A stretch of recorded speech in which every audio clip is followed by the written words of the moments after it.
All right, we got home prices going up, home sales going up, inventory going down. It's all about supply and demand. Welcome to Housing Bubble 2.0 News of the Week, or as I like to call it, another episode of As the Housing Market Turns. Today is the 22nd of October. We're into the third week of October here, almost the third and a half week, I guess you could say. I'm Randy Patrick, putting the realism back in real estate for sure, but also I want to go out and actually stake a claim that I'm the original housing bubble bro, okay? As opposed to the housing hype hacks that are out there, I'm the original housing bubble bro. Been doing this for a couple of years now before everybody else thought it was cool to talk about housing bubbles on YouTube. All right, guys, let's go into this right now. So, of course, big news today. Existing home sales soar to the highest level since 2006. We can see that graph there. It is popping up. It actually beat expectations. What else do we got? Oh, look at that. There's another graph here supplied by Bloomberg, and the right-hand side shows a V-shaped, I guess you could say, sales history here, or sales adjusted rate, and that looks like a V to me. So I'm sure we're going to see or hear a lot of people going, housing is great, everything is good. We got a V-shaped recovery here, so let's forget this housing bubble stuff, right? Okay, well, I don't know about that. So let's start looking at some of the articles, and we're going to go through NAR's information. Today is the day that NAR releases their September 2020, I guess a full existing home sales report, which we're going to get into for sure. So anyway, let me just click on to the next slide here. So this came out of CNBC. September existing home sales jumped 9.4%, but prices are rising too fast as supply remains tight. Yes, it does remain tight. We had a pretty big gain in September as far as median home price is concerned, and the inventory fell dramatically. Inventory dropped 19.2%, represents a 2.7 month supply, which is the lowest level since real estate realtors or NAR or Realtor.com, whoever is out there has been actually tracking this metric. It's the lowest amount of supply since 1982. So we're into some critical areas with respect to what is available in the marketplace. All right. Now, this is NAR's official release, so we're going to go into that right now. So clearly, existing home sales soar 9.4%. To 6.5 million seasonally adjusted rate in September. The 9.4%, I guess you could say, increase was compared to the previous month, which was August. All right, so we got 9.4% up from August and nearly 21% up from the previous year. So the previous September 2019, we're up 21% as far as existing home sales. Now, again, what I'm going to stress here is the fact that September usually is a slower month, and I do believe that because of the shutdowns and the pandemic, because if you go to that V, right, a couple months ago, we were at the bottom of the V. So I think things are just, I guess you could say just postponed by a couple months. So we're probably seeing some normal or, yes, probably some inflated numbers, and they're happening in September. Because everybody couldn't buy properties earlier. So we're seeing more closings or more activity because people couldn't get out to look at properties or felt comfortable buying properties, et cetera, et cetera. So again, looks good because September would have been a down month last year, and now it's an up month. So there's always, I guess you could say, reasons for all this. Now, basically what it boils down to is that, existing home sales grew for the fourth consecutive month of September, according to NAR, with the four major regions witnessing month-over-month and year-over-year growth. The Northeast seeing the highest growth in both those categories. And home sales traditionally taper off toward the end of the year, but in September they surge beyond what we normally see during the season, said Lawrence Yun, NAR's chief economist. So NAR is admitting that, they don't normally see this. I would attribute this jump to record low interest rates and abundance of buyers in the marketplace, including buyers of vacation homes, given the greater flexibility to work from home.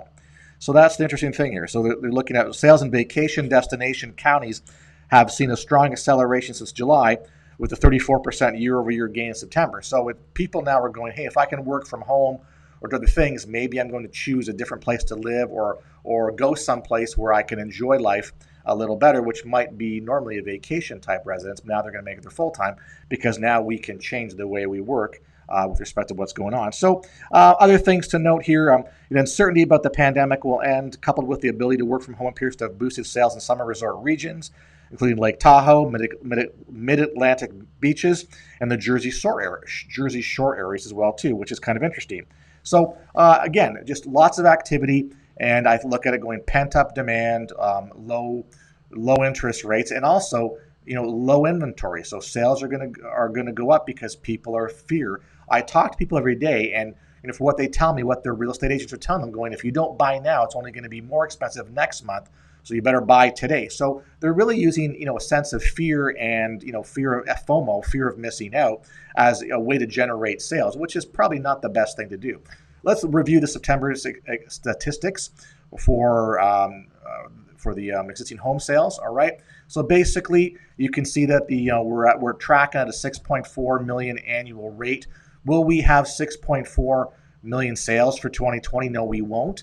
But based on the sales activity of the month, when they extrapolate that over the year, they estimate, that's the rate they're running at. But again, look at that, that V there. So yeah, we're up on one side, but we certainly took a diver a few months ago. So that's why I'm like, everything in the end, this is probably going to just sort of even out, throughout the year. Okay, median sales price has been growing. So the graph here shows it's been sort of, ebbing and flowing a little bit up, a little bit down. Now we're kind of on a growth trajectory for sure. Existing home sales median price percent year over year change. So we can see that for the past few months, like obviously we had, which looks like the month of May, we saw very low growth or little growth. Yet here we are in September showing almost 15% year over year growth in median sales price. So median sales price is right in the middle. It's not an average, not a mean. It's right in the middle. And that's what they typically talk about with respect to National Association of Realtors when NAR puts out their information, median sales price. So we've been seeing that growth steadily for July, August, and September. And again, as I said, the minute there's low inventory, causes more stress in the marketplace, which means sellers can feel more comfortable asking more for their property. And then when you have interest rates that are stimulating large increased buying power, you're going to have stuff like this going on. There's no change here. Total existing home sales percent change year over year. So clearly, we see where it was below the zero line in the pandemic months when things were shut down, and now we've seen some reasonable growth, 8.7, 10, and this jumps up to almost 21%. So again, that's record growth that we have seen over this period of time. Market conditions, this is where I think it's interesting. So first-time home buyers actually dropped a little bit from last year. Sales to investors dropped a little bit from last year. Cash sales were up slightly. Distressed sales dropped from last year. And days on the market certainly went down. You had over 32 days last year and now 21 days. So really what it shows us is that properties that get listed do not stay on the market for more than 3 weeks. 3 weeks is the average, okay? So people are out there looking, they're going under contract, and off they go, and things are going to get to closing. So that's interesting. So that just shows that it's competitive, it's busy, that people aren't, that whatever they're doing, they're going under contract. The distress sales is something that we need to look at. Why? Because this is how the market is being artificially controlled. Less distressed sales mean less inventory in the marketplace. Also, it means less lower price inventory in the marketplace. Therefore, there's nothing to temper or drag down the increase in sale prices when it averages out. So again, I look at it going with all the forbearance going on, foreclosure sales moratoriums and other things that are happening across the country, state level, whatever. We're not seeing a lot of property that should be coming on the market to assist with what's going on here. So that's all. It's all pent up demand behind the scenes, and that will hit it sometime in the future. So that's why I think we'll start seeing some swings when this sort of releases. Okay, next slide here, existing home sales by region. Obviously, the South always carries the volume. You see the Midwest next, the West, then Northeast, rounding out the four regions. Just so you know how the regions break down, you can see the West is sort of like Colorado West. The Midwest is, really up to Oklahoma, Arkansas, etc., Kentucky, Tennessee, etc. The Northeast, that sort of, top right pocket, and then obviously the South were Texas, Oklahoma, all the way down Alabama, Georgia, Mississippi, the Carolinas, Virginia, whatever, to Florida here. So that's how they will say dissect the country into the four sales regions. If we look at this housing supply at the national level, you've got the single family red, you've got the green, which is the condo, and the blue line is how the both averages out. So we can see that supply has I guess you could say, gone down big time, over the past little while. So simple as that. It's making it very difficult for people to buy homes if there's no supply there. And when we sort of get into this a little deeper here, look at the sales by price range, you can see that the bulk of the sales were in the 250 to 500K range. Less sales in the 100 to 250, virtually no sales, in the sub 100 level. And we see that, the 500, 750, and $1 million, I guess you could say, levels are kind of, slightly increasing. They're usually 3 or 4 for the top ones. So they're maintaining, but we can see that price point is skewing based on the mixture of sales price when sales occur. All right. Percent change in sales from a year ago by price range. Now, this is interesting. Again, it just shows you that the higher price homes are seeing more activity. So you've got compared to last year, over 100% more sales in the million plus market. Almost 86% more sales in the 750 to million range. 500 to 750, 66% more sales. So we see that there's more higher price homes that are I guess you say getting sold out there. Now, what does this mean? And again, regionally, does this mean there's more homes being sold in the West Coast where they're traditionally higher, and people are now leaving to migrating inland, getting away from California and sort of Oregon and Washington? Does this also mean that homes in the New York City area, which are much more expensive, people are selling up there and they're coming down to the southern areas? So what we don't know is where the sales areas mix on this, so to speak.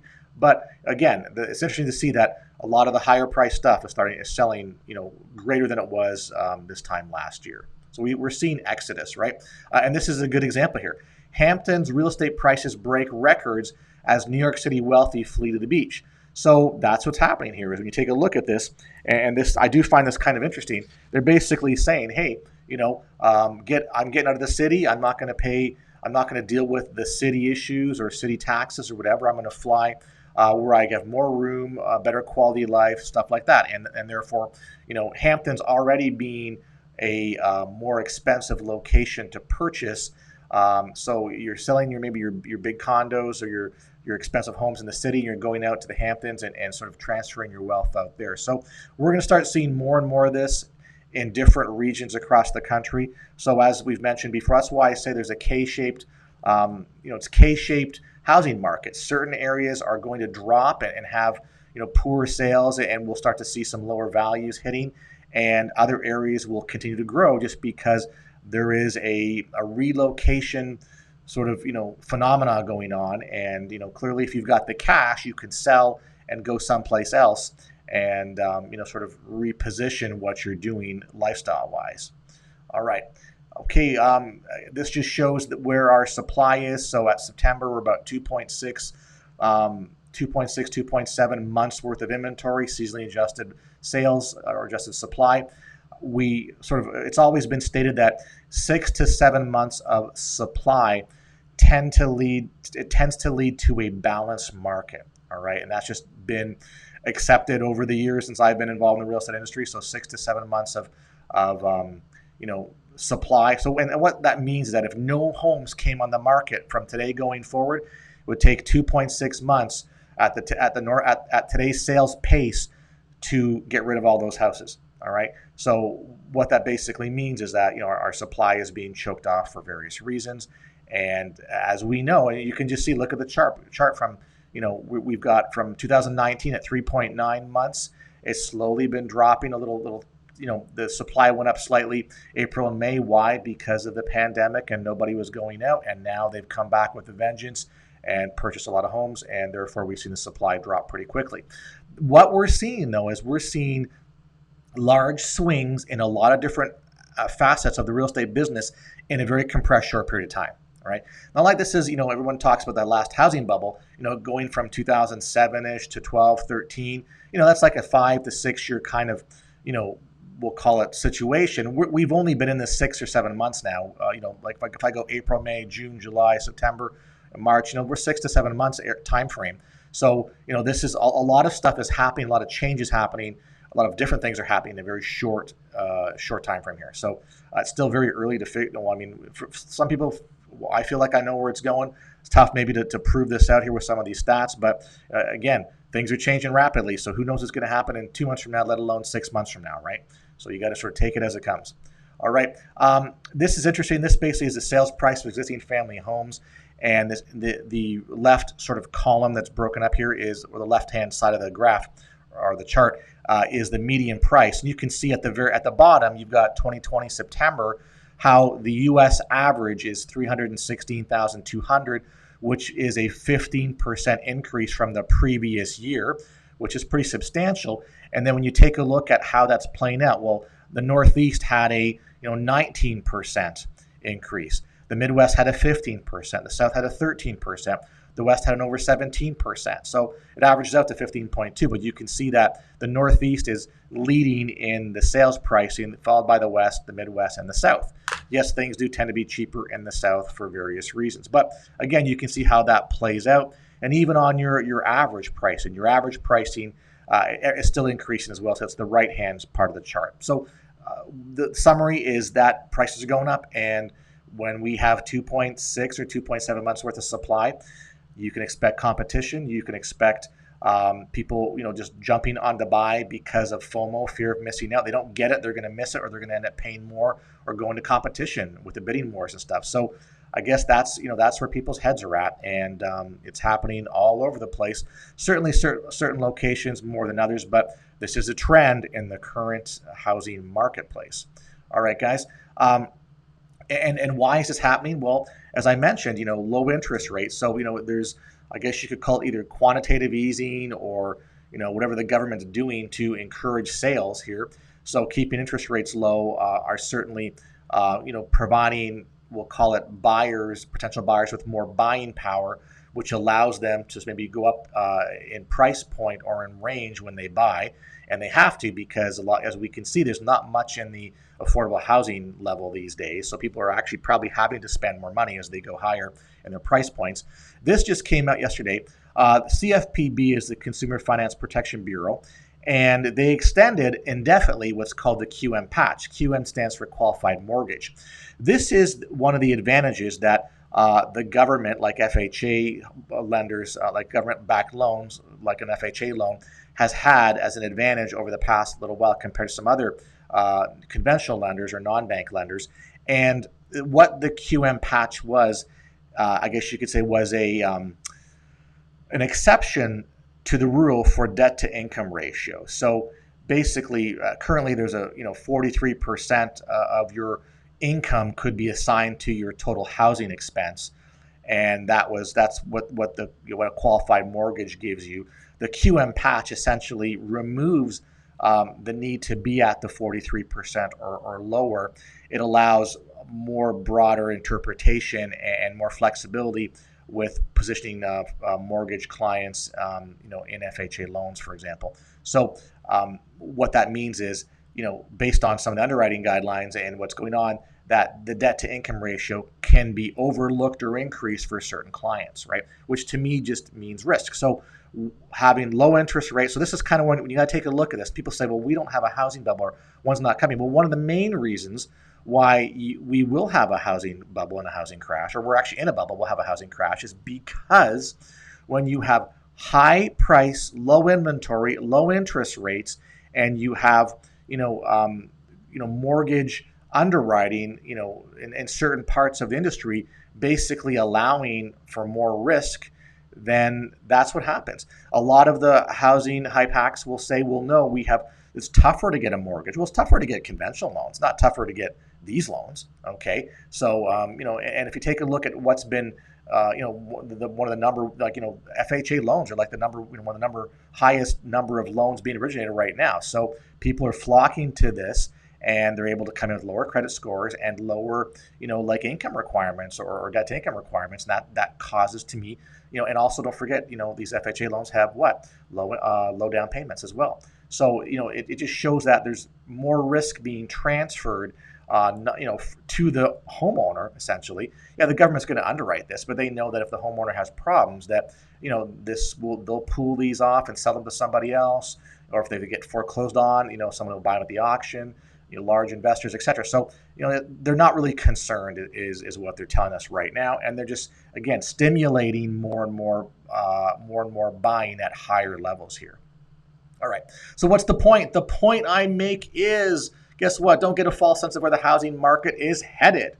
All right, because this is everything looks good now. So if you just happen to pop in and go, gee, what's happening to housing? Oh my goodness, we're seeing low inventory, record prices. That's great for housing. Look at the values going up. Wonderful. I better buy a house now and get in before it's too late. Well, you know what? I think you are too late. And if you're getting now, you're going to be competing and you're going to spend probably too much money, and you may have buyer remorse or regrets if you do that, depending on what's going to happen next year. Okay, things are going to hash out. It's going to be a little different, and yes, it's controlled. Our market is artificially controlled, and this is what we're going through right now. That's why I don't really give too much credence to what we have going on. So as I said, there's two housing narratives in play. K-shaped housing market. You need to understand where your market is and where it's going. Some markets are increasing, some markets are not. Some markets are actually starting to go down. It just depends on where the volume is, where the people are moving to. Also depends on where all these foreclosures and forbearances are stacking up as well. How do you find cheaper priced property? You got to go off market, okay? Got to look in the distress field. Got to look in the shadow inventory areas, okay? The foreclosures are not here yet, so they will be coming, but they're not here yet.